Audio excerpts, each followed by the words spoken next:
বিএনপির চেয়ারপারসন সাবেক প্রধানমন্ত্রী বেগম খালেদা জিয়া তিনি কি আছেন না চলে গেছেন? লাশ বাড়ি থেকে বের করছি, জানাজার ময়দানে হাজার হাজার মানুষ। কবরের মধ্যে সাপ আছে না নাই? নাই।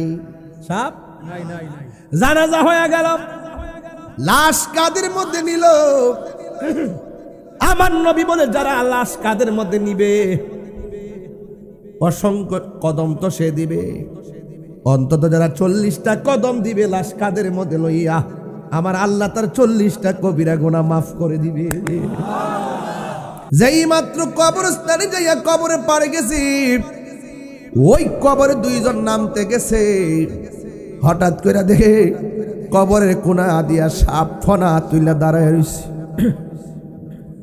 আল্লাহর বন্ধু বলেছেন সাপ থাকলে সাপ সহকারে দাফন করবা, না থাকলেও দাফন করবা। এবার উপর থেকে লাশটারে মাটির মধ্যে ফালাইয়া দিয়েছে রে। এবার উপর জড়িয়ে বাঁশ টাস না দিয়া মাটির চাপা মাইরা দিছে। মাইরা সবাই চলে গেছে। মানুষের মধ্যে একটা আতঙ্ক ছড়িয়ে পড়েছে। একজন আরেকজনকে জিজ্ঞাসা করে, আমরা সারা জীবন দেখেছি এই কবরের এই মানুষটা নামাজ পড়ছি, রোজা রাখছে, হজ করেছে, যা কেউ জানে না জানে কে? এবার মানুষ মনে মনে কই, শুনো, এই লোকটা এত ইবাদতকারী, কবরের মধ্যে সাপ কেন? আমরা তো বাহির থেকে বুঝতে পারতেছি না। তবে তার ঘরের ভিতরে একটু জিজ্ঞাসা করার দরকার, তার স্ত্রীকে জিজ্ঞাসা করার দরকার, এমন ঘটনাটা ঘটলো কেন? এমন কোনো কাজ করছেনি যে এই কাজের কারণে কবরে সাপ এসে গেছে? এবার সবাই সমাজের দায়িত্বশীল ব্যক্তি কি তার স্ত্রীর কাছে হাজির হয়ে গেল জিজ্ঞেস করার জন্য, বন্ধুরে আমার, ও ইসলামপুরের বাবারা, ও শরীফগঞ্জের বাবাজিরা গো। এবার ওই মুহূর্তে সমাজের মানুষ স্ত্রীর ডাক দিয়া কয়, শুনো না, আমরা তো বাহির থেকে দেখেছি তোমার স্বামী অনেক ভালো, কিন্তু এমন কোনো কাজ করছিনি যেই কারণে কবরে দেওয়ার আগে সাপ এসে গেছে। হাদিস শরীফের মধ্যে আমার নবী বলেছেন, কোন স্বামী যদি মারা যায়, স্ত্রী যদি বলে, আল্লাহ আমার স্বামীটা অনেক ভালো ছিল, আমার স্বামীর প্রতি আমি সন্তুষ্ট ছিলাম, স্ত্রী এই দোয়ার কারণে আমার আল্লাহ স্বামীর কবরটাকে জান্নাত বানায়া দেয়। কোন স্ত্রী যদি মারা যায়, স্বামী যদি আল্লাহর ডাক দেখে, আল্লাহ আমার স্ত্রীটা আমার হকের প্রতি ইনসাফওয়ালা ছিল, অনেক ভালো ছিল, এই কথা বলার কারণে আমার আল্লাহ স্ত্রী কবরে জান্নাতের গালিচা বিছাইয়া দেয়। এবার সমাজের মানুষ ডাক দিয়ে কয়, স্ত্রী তোমার স্বামী মারা গেছে, প্রথম কবর করলাম সাপ পাইলাম, দ্বিতীয় কবর করলাম সাপ পাইলাম, তৃতীয় কবর দিতে যায় সাপ পাইলাম, আমার স্বামী এমন কোনো কাজ করছিনি যেই কারণে আল্লাহ অসন্তুষ্ট হয়ে গেছে। স্ত্রী ডাক দিয়ে কই, ও সমাজের মানুষ, আমার স্বামী এমন একটা ঘৃণিত কাজ করত, বাহিরে স্বামীটা ভালোই ছিল, ভিতরগত অনেক সমস্যা ছিল। কয় কি? আমার স্বামী যে ব্যবসা করত, ব্যবসায়ী দ্রব্যের সঙ্গে পাথর মিশাইয়া বিক্রি করত, কঙ্কর মিশাইয়া। আমি বারবার বলছি বেশি টাকা লাগবে না, হালাল পন্থায় ধোকা না দিয়ে আপনি ব্যবসা করেন, আমার কথা মানে নাই। উপর যা দেখছেন লেভেলটা ভালো ছিল, ভিতরে অনেক খারাপ ছিল। আমি বলতে চাই যে, ও পৃথিবীর মানুষ, আল্লাহ কয় বান্দারে আমি তোরে মাফ করে দিব, 3টা কাজ তুই কোনোদিন করিস না। 1 নম্বর, কোনোদিন আমি আল্লাহর সঙ্গে শিরিক করিস না। 2 নম্বর, কোনোদিন মানুষের হক মাইরা খাইস না। 3 নম্বর হলো মা বাবার মনে কোনোদিন কষ্ট দিও না। এই 3টা অন্যায় থেকে যদি বাঁচতে পারো, পাহাড় পরিমাণ গুনাহ আমি আল্লাহ রাব্বুল আলামিন মাফ করে দিব।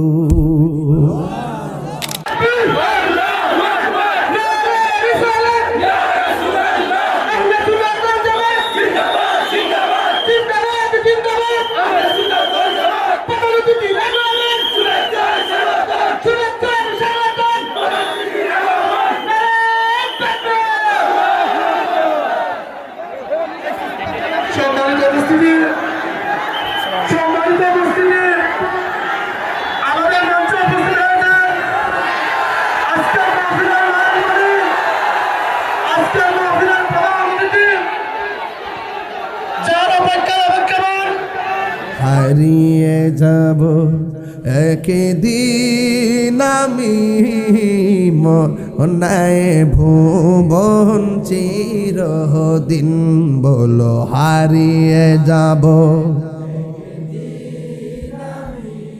আর বনায় ভুবন চিরদিন ক্ষমা করে দিও তোমরা আমায় বলো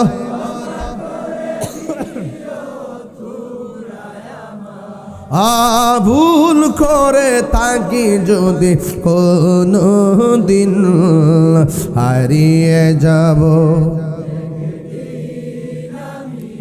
আর বনায় ভুবন চিরদিন বাঁশি বাগানে বা গুরুস্থানে হয়তো দিবে মোরে কবর বাঁশি বাগানে বা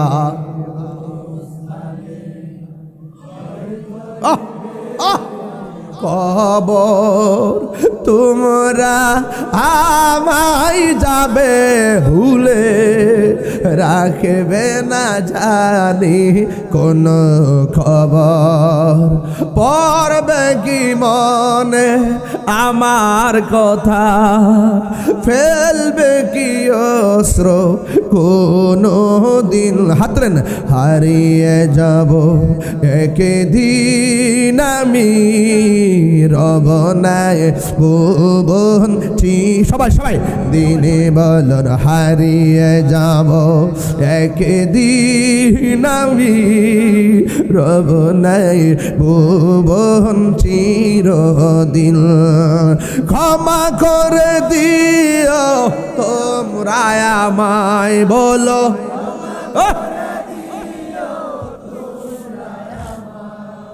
ভুল করে থাকি যদি কোনো দিন হারিয়ে যাব একদিন আমি রবনায় ভুবন চির মা মাগো ও শরীফ ইসলামপুরের মা শরীফগঞ্জের মা রঙের ঘুরার কত দৌড়াইবেন গো মা ঘরের ভিতর তো সুকিজের ভিতর শাড়ির একটার পর একটা টাল দিছ আজকে ময়রা দেহ শাড়ি জায়গা শাড়ি আন্দারে ঘর বাড়ি কথা কোনো ঠিক না বেঠে এখনো সময় আছে সব সাইরা তাহাজ্জুদের নামাজে দাঁড়াও কথা কোন ঠিক কিনা আমার সাথে বলে হারিয়ে যাব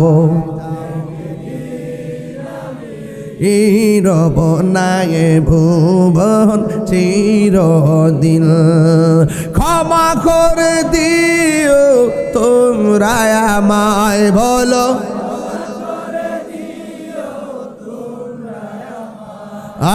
ভুল করে থাকি যদি কোনো দিন হারিয়ে যাব রবনায় ভুবন চিরদিন বলো হারিয়ে যাব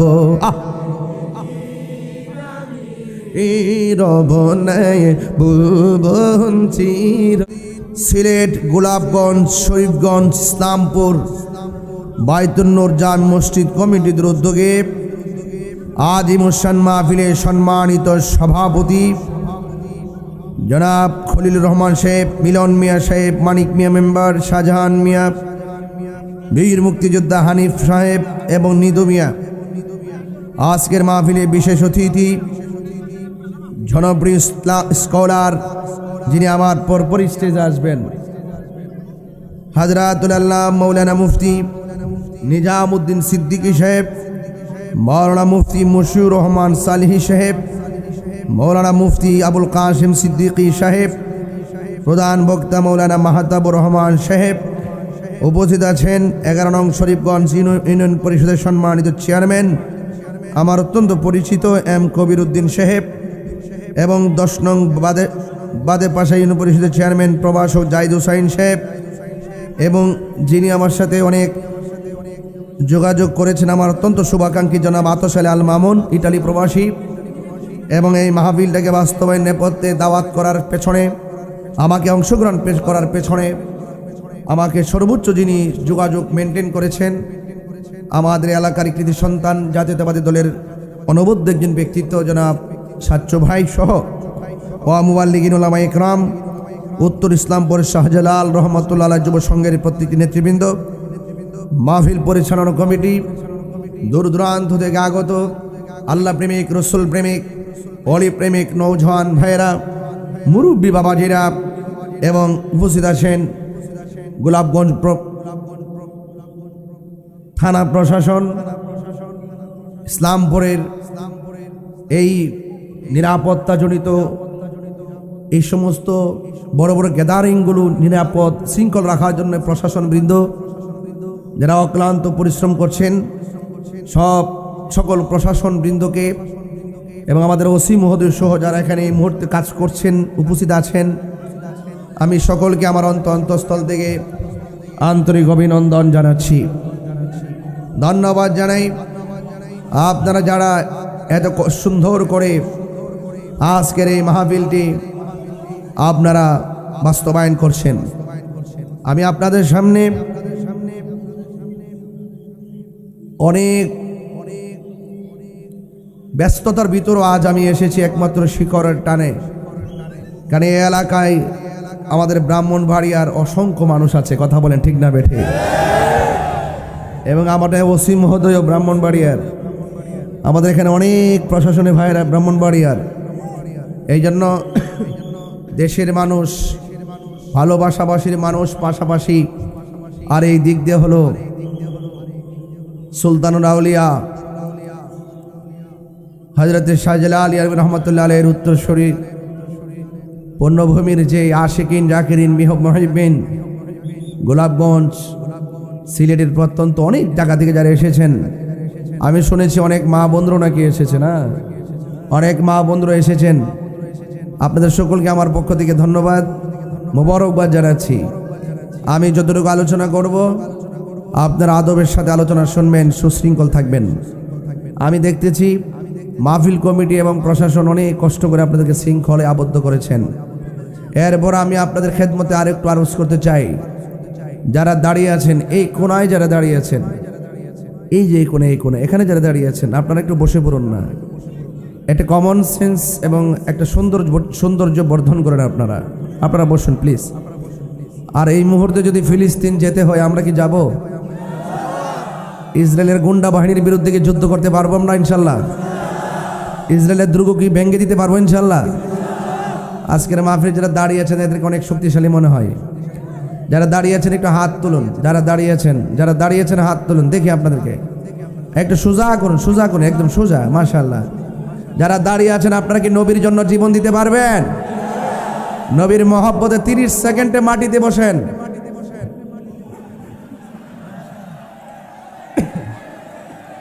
বসুন, এটাই প্রেমিক, বসুন প্লিজ, বসুন।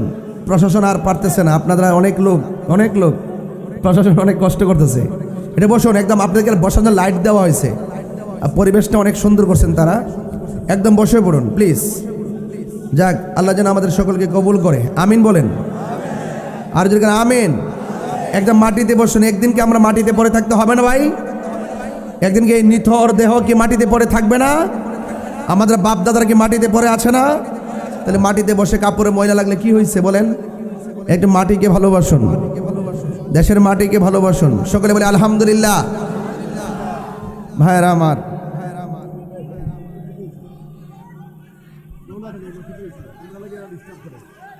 আমার, আজকের এই ফুলের সৌরভ, মানুষের গৌরব চিরদিন থাক না। সবাই বলুন, হায়াতের মালিক কে? ইজ্জতের মালিক কে? বাবারা আমার, আমরা যে যাই হই না কেন, একদিন আমাদের প্রাণ পাখি চলে গেলে আমাদের মালিকানা আছে না শেষ? আমাদের মালিকানা শেষ। আপনারা দেখেছেন পল্লী বন্ধু হুসাইন মোহাম্মদের সাথ আছে না চলে গেছেন? বিএনপির চেয়ারপারসন সাবেক প্রধানমন্ত্রী বেগম খালেদা জিয়া, তিনি কি আছেন না চলে গেছেন? এই বার্তাগুলো আমাদের জন্য কিন্তু খুবই একটি মর্মাহত বার্তা। আমরা যে যাই হই না কেন একদিন আমাদেরকে চলে যেতে হবে, কথা বলেন ঠিক কিনা? এই জন্য আমি বলবো, আমার আজকে অনেক লেখালেখি দেখেছি, অনেক রাজনীতি ব্যক্তিবর্গরা পর্যন্ত সুখ বার্তা দিয়েছেন, আমি নিজেও দিয়েছি। তবে আমি এতটুকু বলতে চাই, আমরা এই পৃথিবী ছেড়ে একদিন চলে যেতে হবে। আল্লাহ পাক যেন তাকে জান্নাতুল ফেরদৌসের আলা মাকান দান করে, আমিন পড়েন। আমাদেরকে সুস্থ ধারায় ফিরে আসতে হবে। একটা লোক যখন চলে যাবে তার জন্য দোয়া করতে হবে। আমরা যেন মানুষের জন্য রাজনীতি করি, কথা বলেন ঠিক না বেঠিক? আমরা দেশের জন্য, দেশের মাটির জন্য কথা বলবো, কথা বলেন ঠিক কি না? আমরা কঠিন হব না। কি হব না? কঠিন হব না। আমরা সম্প্রীতির মাধ্যমে, ভালোবাসার মাধ্যমে এই দেশটাকে সাজাতে চাই। রাজি আছি না নাই? সবাই মিলেমিশে আমরা দেশটা সাজাতে চাই। সবার সুখে হাসবো, আমি কাঁদবো সবার দুঃখে, নিজের খাবার বিলিয়ে দিব অনাহারের মুখে। মানুষ মানুষের জন্য, সুতরাং রাজনীতিও হবে মানুষের জন্য, কথা বলেন ঠিক কি না? এই জন্য আপনাদের সকলকে আমি অনুরোধ করব, আমরা যদি পৃথিবীতে একদিন চলে যেতে হবে, এজন্য আমরা এমন কিছু রেখে যেতে চাই, চলে যাওয়ার পরে যেন মানুষ আমাদের জন্য দোয়া করে, কথা বলেন ঠিক না বেঠিক? এই জন্য আমরা ভালো ব্যবহার করব, ধর্ম বর্ণ দল মত নির্বিশেষে। যেমন ধরুন, আমি একটি আসন থেকে আমি প্রার্থী হতে পারি, কিন্তু যদি আল্লাহ পাক যদি, যেমন ধরুন আপনি এক জায়গা থেকে প্রার্থী হলেন, আপনাকে যারা ভোট দিয়েছে আপনি তাদের এমপি, নাকি ভোট যে দেয় নাই তারও এমপি? এই কথার মাথা রেখে রাজনীতি করতে হবে।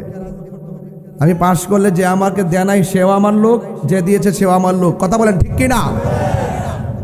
এটার নাম হইল রাজনীতি। আর প্রতিহিংসার রাজনীতি বন্ধ করতে হবে, রক্ত নিয়ে খেলা বন্ধ করতে হবে। একটা হাদিকে আপনি হুট করে একটা গুলি করে বিদায় করে দিচ্ছেন, এখন হাদিকে সবাই ভুলে গেছে, কথা কন ঠিক না বেটি? গুলি করলো কারা, মারলো কারা? যার চলে গেছে সে না বুঝে, কথা বলেন ঠিক কি না?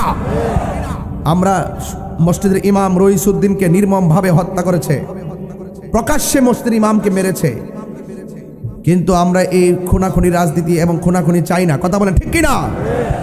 এই সমস্ত প্রতিহিংসা, রক্ত নিয়ে খেলা, জীবন নিয়ে খেলা বন্ধ করে একটি সুন্দর বাংলাদেশ কারা কারা চান? হাত তোলেন।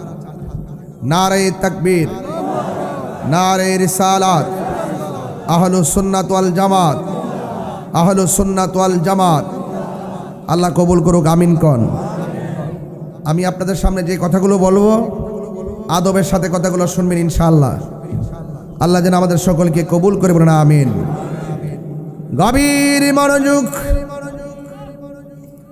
আমার যুবক ভাইরা, কথা বলা যাবে না, নীরব থাকা লাগবে। যার জীবনে ধৈর্য বেশি তার জীবনে সফলতা বেশি, যার জীবনে ধৈর্য কম তার জীবনে হতাশা বেশি। ইন্নাল্লাহা মা'আস সাবিরিন। আল্লাহ রাব্বুল আলামিন বলেন, নিশ্চয়ই আমি ধৈর্যশীলদের সঙ্গে রয়েছি। আস-সাবরু মিফতাহুল ফালাহ। ধৈর্য হলো সাফল্যের চাবিকাঠি।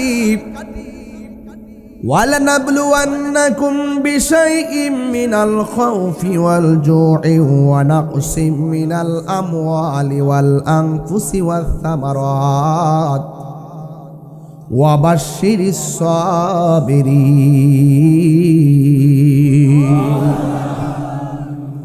আল্লাহ রাব্বুল আলামিন বলেন, জান্নাতের শুভ সংবাদ আমি আল্লাহ যাকে দিব,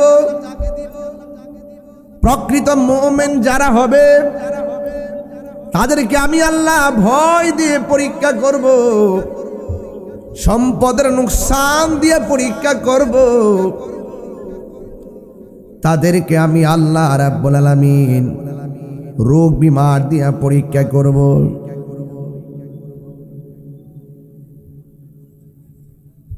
ক্ষুধা দিয়া পরীক্ষা করব, অভাব দিয়া পরীক্ষা করব। এই সমস্ত পরীক্ষার মধ্যে যারা ধৈর্যশীল হয়ে থাকতে পারবে, আমার আল্লাহ বলেন ওয়াবাশশিরিস সাবিরিন, এদের জন্যই হলো জান্নাতের শুভ সংবাদ।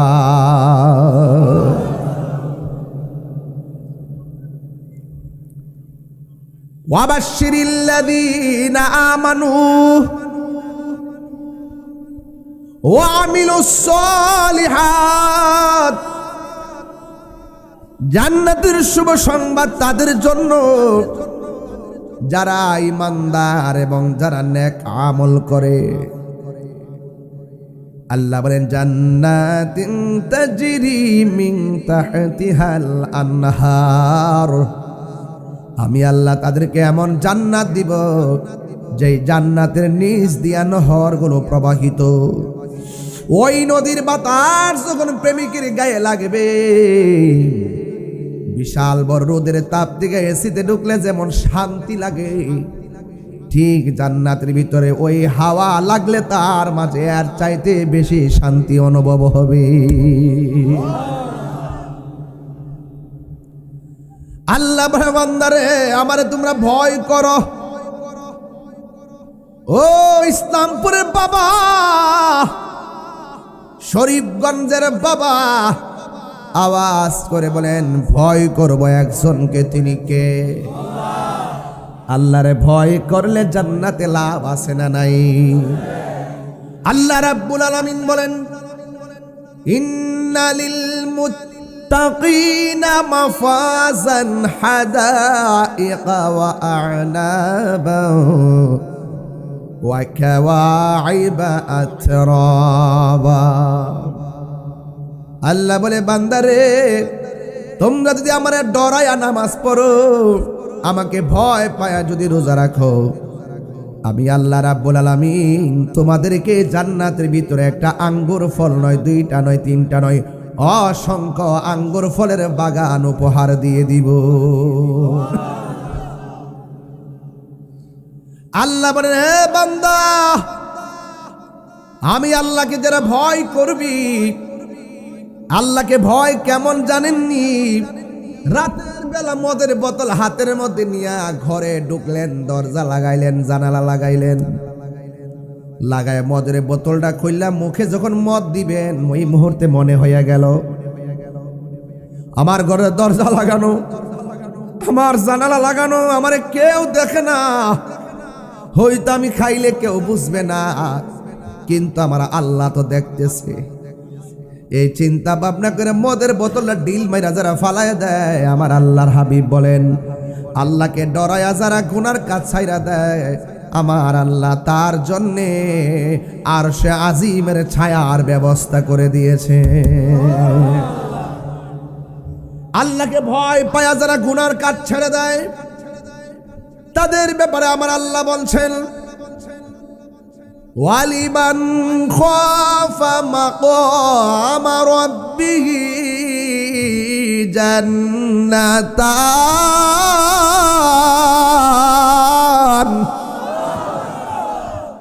আমার আল্লাহ বলেন আমি আল্লাহকে ভয় করে যারা গুনার কাজ ছেড়ে দেয়, আমি আল্লাহ রাব্বুল আলামিন তারে একটা নয়, আমি আল্লাহ ওই মুত্তাকিকে দুইটা জান্নাত দান করব।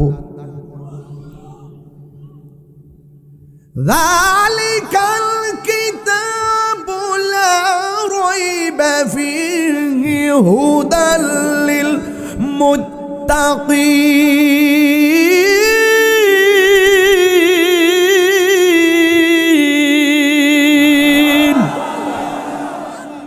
আওয়াজ করে বলেন ভয় করবো একজনকে, তিনি কে? যারা আল্লাহকে ভয় করে তারা কখনো নবীর বিরুদ্ধে কথা বলে না। যারা আল্লাহকে ভয় করে তারা কখনো আল্লাহ পাকের জাত এবং সিফতের বিরুদ্ধে কথা বলে না। যারা আল্লাহকে ভয় করে তারা কখনো ওলি আল্লাহর বিরুদ্ধে কথা বলে না। যারা আল্লাহকে ভয় করে তারা কখনো কোরআনের বিরুদ্ধে কথা বলে না। কথা বলেন ঠিক কিনা? ভয় করবে একজনকে, তিনি কে? এখন বলেন তাহির হুজুর যত ভালো করে চলতে চায় বিপদ তত চাপায়া ধরে। এখন কি করব? আপনারা জবান খুলে কোন যার কেউ নাই তার কে আছে, এটার নামই তাকওয়া। দেখবেন সব বিপদ আল্লাহ বলে, বান্দা তোর অন্তরে আমার ভয় রাখ। তোর ডানে কেউ নাই, বামে কেউ নাই, সামনে কেউ নাই, পিছনে কেউ নাই। আল্লাহ বলেন, ওয়ালামু আন্নাল্লাহা মাআল মুত্তাকিন।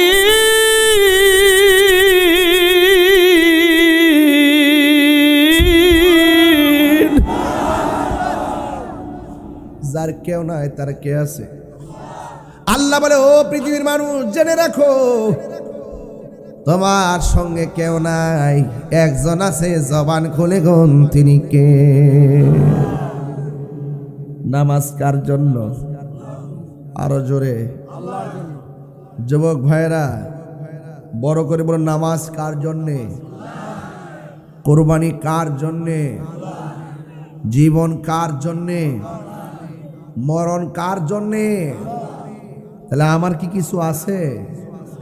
আমি তো আমার না, আমার বাড়ি, বাবা, আমার জমিন, আমার ক্ষমতা, আমার বলতে কিছুই নাই। যা দিছে দিছে কে? যে দিছে তারে বুইল্লা যায়। নিমক খারামের গোষ্ঠী। কথা কোন ঠিক ছিল? আল্লাহর নিয়ামত পেও যারা আল্লাহকে ভুলে যায়, নিমক খারাপ।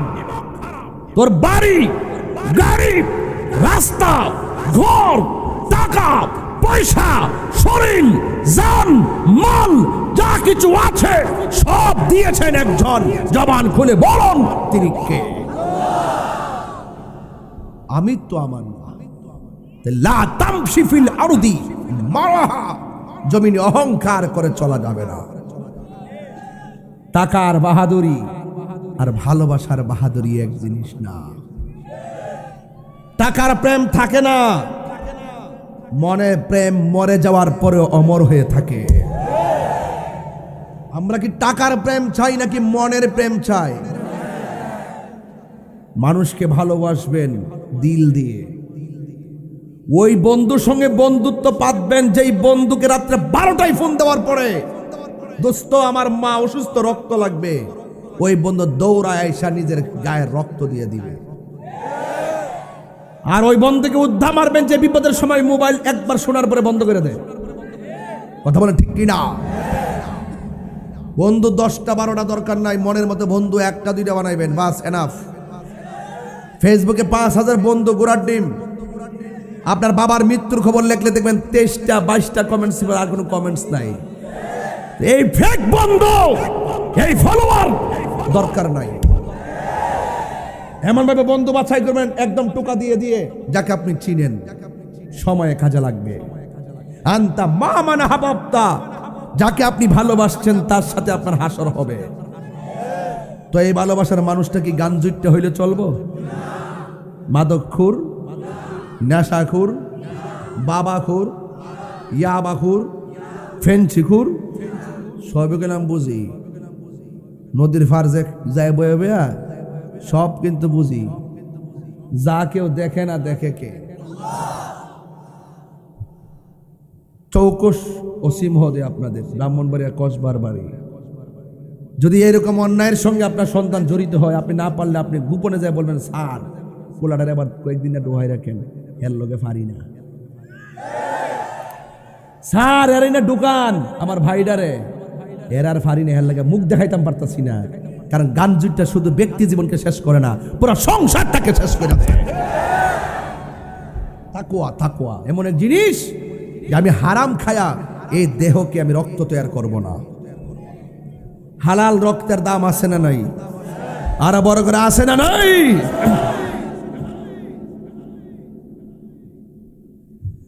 এই আমার যুবক ভাইয়েরা, আল্লাহ রাব্বুল আলামিন কোরআনে বলেছেন, আহাল্লাল্লাহুল বাইআ ওয়া হাররামার রিবা। আল্লাহ রাব্বুল আলামিন ব্যবসাকে হালাল করেছেন, সুদকে হারাম করেছেন, ঘুষকে হারাম করেছেন। এ আমার ইসলামপুরের বাবা, শরীফগঞ্জের বাবা, জবান খুলে কন, আমরা কি হালাল খাবো না হারাম খাবো? হালাল রক্তের দাম আছে না নাই? এই জন্য আল্লাহ রাব্বুল আলামিন হাবিব বলেন, ও পৃথিবীর মানুষ, হালাল রক্ত দিয়ে দেহ গঠিত দেহের হাত যখন আল্লাহর দরবারে উঠায়, এই হাত আর ফিরায়া দেয় না, আমার আল্লাহ সেই মোনাজাত কবুল করে ফেলে। ঠিক কিনা?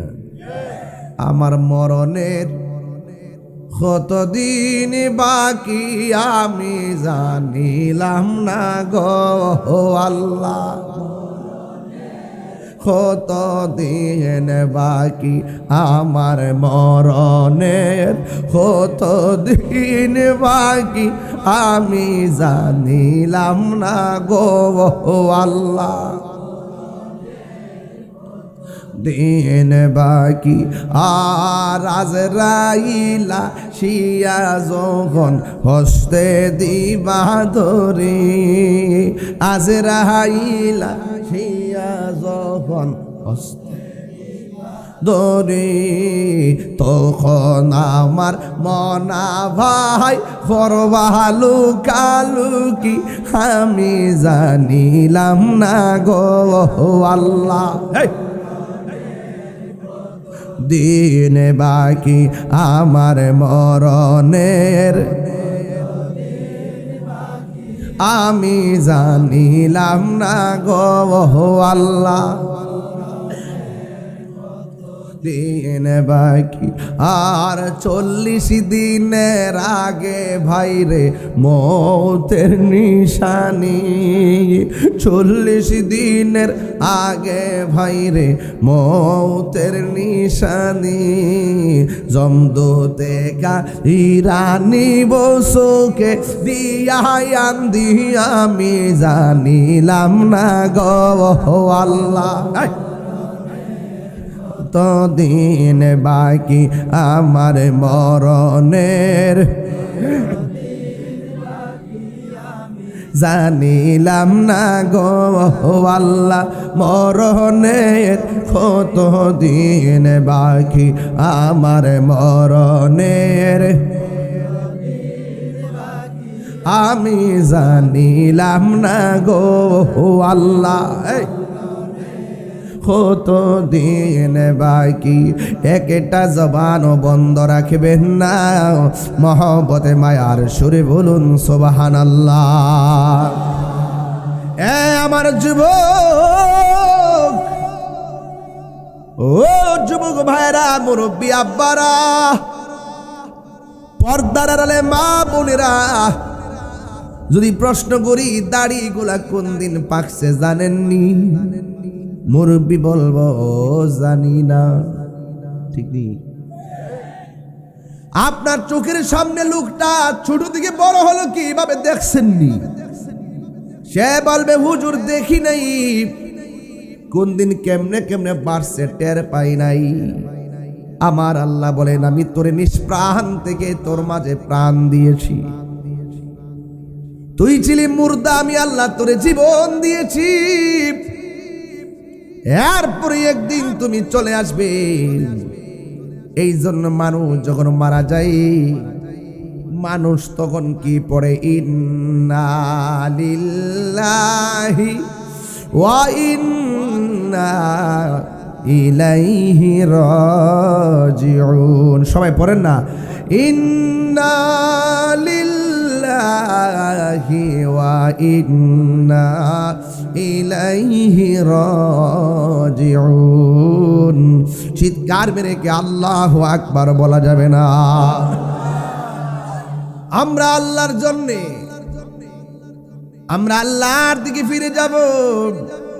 قل إن صلاتي ونسكي ومحياي ومماتي لله رب العالمين। যা কেউ জানে না, জানে কে? বাবার আগে সন্তান মারা যায়, ইতিহাস আছে না নাই?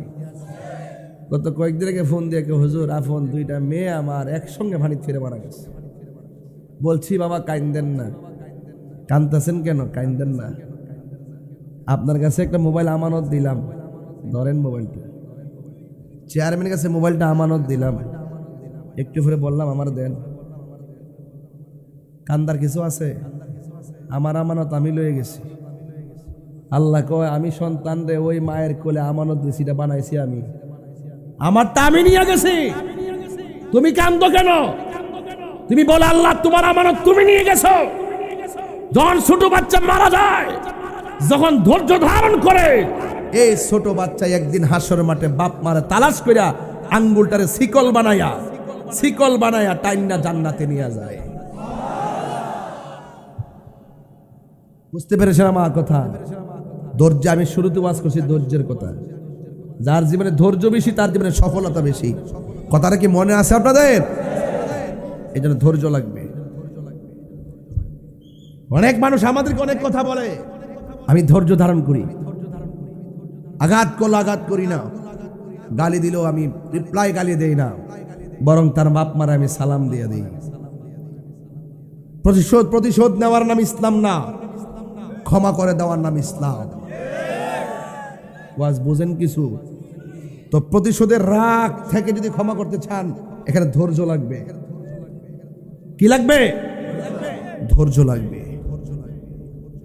আল্লাহ রাব্বুল আলামিন বলে, ও পৃথিবীর মানুষ, আমি আল্লাহ তোরে পাঠাইছি, আমি আল্লাহ তোরে নিয়ে আসবো। একটা থাবা মেরে তোমাকে নিয়ে আসবো, ওই থাবার নাম হলো মরণ। কথা কোন ঠিক কিনা? আরে এই সত্য প্রবাহ পড়তেছে, উপরে সামিয়ানা দিছে যেন কুয়াশা না পড়ে, অথচ ইসলামপুরের গুরুস্থানে যাইয়া দেখেন আপনার বাপটা একলা পড়ে দিছে, মাটা একলা পড়ে দিছে। আমি ওই দিন দেখছি বাবা, 3 দিন পরে কবরে দেওয়ার পরে 3 দিন পরে মানুষের নাকটা পচা জায়গা। আমরা অনেক মানে ফ্যাটটা বুঝে পচা জায়গা না, কবরে যাওয়ার পরে সর্বপ্রথম নাকটা পচে। এই নাক দিয়া পচে প্রথম চেহারার মধ্যে পোকামাকড় গুলো অ্যাটাক করে, রূপের বড়াই কর্তা, এই পোকাটা চেহারাতে অ্যাটাক করে। ভাই আমি এভাবে কথা বলে ওয়াজ করতে পারতাম না, আমার অনেক কষ্ট লাগে কথা বললে। এর চাইতে সুন্দর পরিবেশ কি আর আছে? জায়গা যে নাই, আমি জায়গা যে কষ্ট হচ্ছে আমি জানি। আপনার একটা কথার কারণে আমাদের একটু ইশারায় কাজ করেন যেন আওয়াজ না হয়। এমন শত শত লোক কি ইসলামপুর গুরুস্থানে পরে আছে না? তারা যে চিল্লাইতেছে আওয়াজ পান, তারা যে কানতেছে আওয়াজ পান, কেউ শুনে না। কিন্তু আপনার যদি কান থাকতো আপনি বুঝতেন কেমনে কান্দে। এরা বলে বাঁচাও, আর পারি না, ওয়াল্লাহ আর পারি না, দুনিয়াতে পাঠাও। নামাজ না পড়লে যদি এত শাস্তি হবে, রোজা না রাখলে যদি এত কষ্ট হবে, কোনদিন নামাজ ছাড়তাম না, আবার পাঠাও আল্লাহ, আর পারি না। রাসূল বলেন এই কান্নার আওয়াজ যদি সমাজে ঢুকতো, সমাজের মানুষ পাগল হইয়া কানের পর্দা ফাইটটা মারা যাইতো, জানাজার কোনো লোক পাওয়া যাইতো না। এত বিকট আওয়াজ গুরুস্থানে হইতেছে, কিন্তু আমরা টের পাই।